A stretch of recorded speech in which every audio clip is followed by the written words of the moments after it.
कामयाब कलम news channel में आपका स्वागत है। पूरे बीकानेर इसमें की खास क्या है? ये तो सभी लोग कहते हैं सारी स्टैंड करते हैं, खास क्या है इसमें? जैसे सब लोग ये सारे बोलते हैं कि सारी गाय हम डालेंगे। आज यही है कि इसमें गुरु शंकराचार्य भगवान के द्वारा ये जीवन की जा रही है। उनका एक मुहिम है गाय को राष्ट्र माता घोषित करो। आज गाय सबसे ज्यादा हिंदुस्तान के अंदर घुसने खाना जा रही है। उनका कहना है मीडिया के माध्यम से भी हमें सबसे पता चलता है तो गाय को बचाने के लिए आज का भी गौशाला भी हर जगह है, लेकिन कई जगह पूर्व में हमने न्यूज के माध्यम से हमें याद करना है समय समय पर कि ये जो हमारा गोवंश है कोई गौशाला वाले रखते नहीं, कभी सरकार अनुदान देती नहीं तो वो लेना मना कर देते हैं उनको। ऐसा इसमें कुछ नहीं है। सुरेंद्र सिंह जी, हर कोई गौशाला खोल रहा है। बीकानेर में बहुत सी गौशालाएं हैं, अच्छे से संचालित भी हो रही है। आप भी इसमें कदम बढ़ा रहे हैं।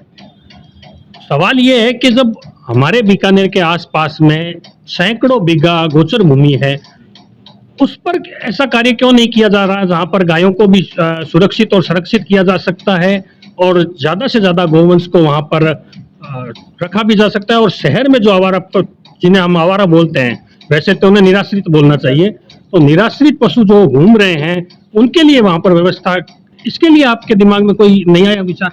हमने पूर्व में 2014 से जैसे 63 बीघा जमीन दान दे सकती है भूमि राजा महाराजाओं ने छोड़ी। 63,000 या 64,000 ये शेर खाने वाली है तो यहाँ पे अगर आप सरकार और प्रशासन का एक ऐसा ही कोई रूल है, मैं हम उसके बारे में कुछ जानते नहीं है, लेकिन जो गायों की जगह है उन पर भूभाग टोकने कर रहे हैं।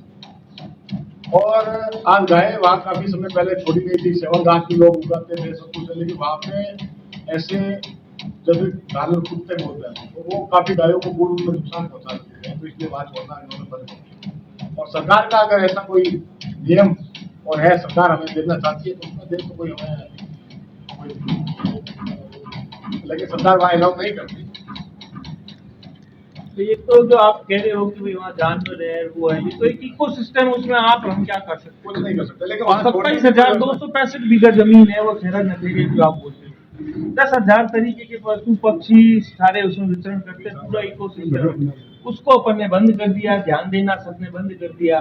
कुछ एक लोग हैं जो उस पे कोशिश कर रहे हैं, लेकिन वो कुछ लोग ही रह गए हैं, जिससे अब वो क्या है कि भावना ही ऐसी हो गई कि इनका तो इस पे आधिपत्य, हम क्यों बीच में।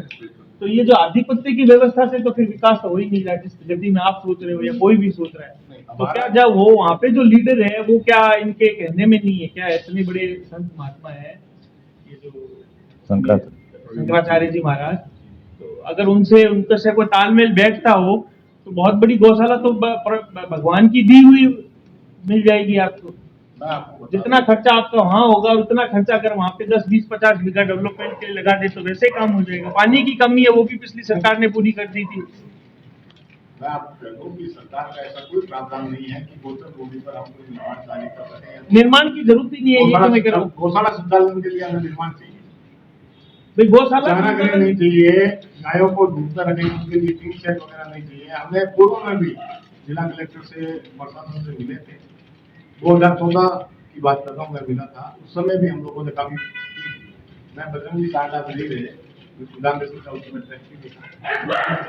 वहाँ पे खनन कर रहे थे, उसमें हमने काफी जेसीबी वगैरह भी करवाई थी उस समय भी।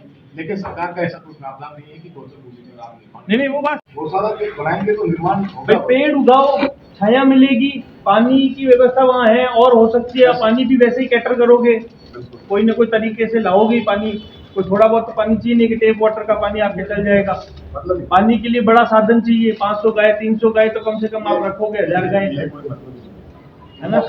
तो वहाँ 27,000 बीघा में या चाहे 665 बीघा ही आपके इधर हमें तो 5 बीघा जमीन की रिक्वायरमेंट है। 5 बीघा में से अगर 2 बीघा भी मिल जाए तो भी हम गोचर भूमि दे तो हम करने को तैयार हैं। जिस तरीके से हमारे एक स्थानीय नेता है जिन्होंने बहुत दीवार भी बनवा दी और भी अच्छे अच्छे काम अपने स्तर पर करवाने की कोशिश कर रहे हैं, तो वैसा ही कोई शुभाशीर्वाद अगर ये रखते हैं अभी कृष्णनंद जी उस गोचर पे या किसी भी एक गोचर पे, तो इतनी बड़ी विराट व्यक्तित्व है कि मुझे लगता है स्थानीय नेता तो उनके प्रभाव में आ सकते हैं, कर सकते हैं आपकी। बिल्कुल आपने ये बात रखी है, आप मैं बिल्कुल सहमत हूँ। सुरेंद्र जी 5 बीघा जमीन की आप बात कर रहे हैं, क्या वो फाइनल हो गई क्या? हाँ, लमसम वो फाइनल है, बस 1-2 दिन में मोहर लग गई, उसकी विधि आपको फाइनल है। मैं आपको बता दूं, आपने ये बात रखी है, आगे गुरुजी आएंगे तब उनके सामने हम ये प्रस्ताव रखेंगे और प्रशासन से बात करेंगे, जो भी सहयोग होगा, जो भी हमारे से सहयोग मांगेंगे और भाई मैं देखो हाँ जी, सुरेंद्र सिंह जी बताइए, आज किस संदर्भ में प्रेस वार्ता रखी गई और क्या आपका मोटिव है?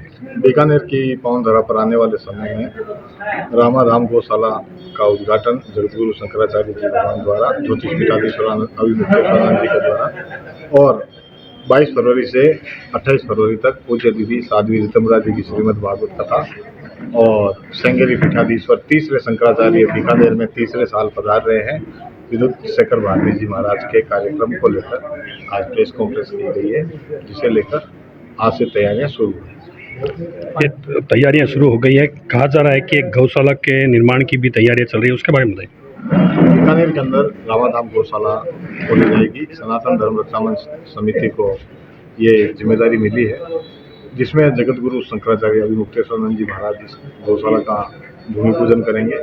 उक्त गौशाला के अंदर सभी प्रकार के पशु जो देसी हमारी नस्ल की गाय हैं उन्हें रखा जाएगा, निस्वार्थ भाव से रखा जाएगा। और गुरु शंकराचार्य जी का एक मुद्दा है कि गाय को राष्ट्रमाता घोषित करें। उस मुद्दे को देखते हुए आगामी दिनों में पहली गौशाला अभी प्रयागराज में खुली है, दूसरी रामाधाम गौशाला बीकानेर में खुल रही है और आगामी दिनों में शंकराचार्य जी के द्वारा पूरे भारतवर्ष में हर विधानसभा क्षेत्र वाइज गौशालाएं खोलकर गायों की रक्षा की जाएगी। नाम बताइए। सुरेंद्र सिंह राजपुरी, सनातन धर्म रक्षा मंच। इसी तरह की और खबरें देखने के लिए सब्सक्राइब करें कामयाब कलम न्यूज़ चैनल।